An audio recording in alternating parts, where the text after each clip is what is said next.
In the golden age of piracy, a time of lawlessness and high-seas adventure, one name struck fear into the hearts of seafarers and coastal towns alike: Blackbeard. Born as Edward Teach, this towering figure emerged from obscurity, adopting the ominous alias that would echo through the ages.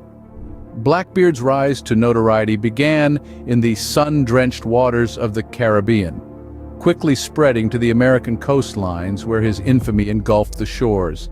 But every pirate needs a ship, and Blackbeard had one to match his reputation. The Queen Anne's Revenge, a former French slave ship, became the dreadnought of the sea under Blackbeard's command. With 40 guns and a crew ready to do his bidding, the Queen Anne's Revenge was the physical manifestation of Blackbeard's terrifying authority.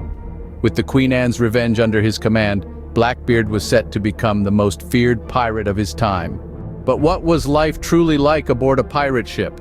It may surprise you to learn it wasn't all battles and buried treasure. In fact, pirate ships operated under a surprisingly democratic system. Unlike the rigid hierarchies of the Royal Navy or merchant vessels, pirate captains were often elected by their crew, and loot was divided relatively equally. Every man had a say and every man had a share.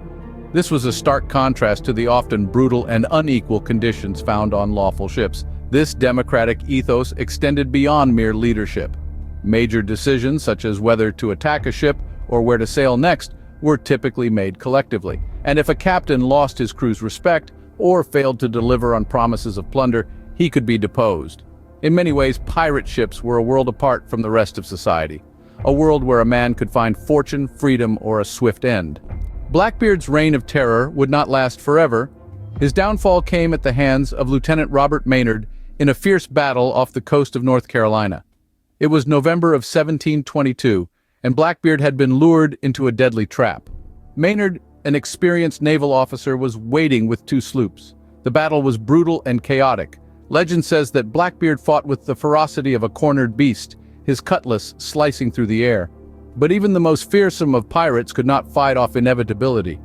Blackbeard was felled, his body bearing no less than 5 gunshot wounds and 20 sword slashes.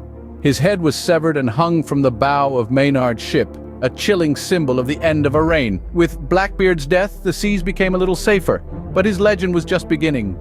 Blackbeard may be remembered as a villain, but in the murky waters of maritime history, the line between hero and villain is often blurred. Blackbeard's audacity and cunning not only challenged the naval powers of his time, but also shaped the development of early America. His notorious blockade of Charleston, for instance, sent shockwaves through the colonies, forcing them to confront the reality of piracy head-on. Moreover, the golden age of piracy, with Blackbeard at its helm, birthed a romanticized pirate image that has seeped into every corner of our popular culture. From swashbuckling novels to blockbuster films, the allure of the pirate life, with its promise of freedom, adventure, and rebellion against established orders, continues to captivate us.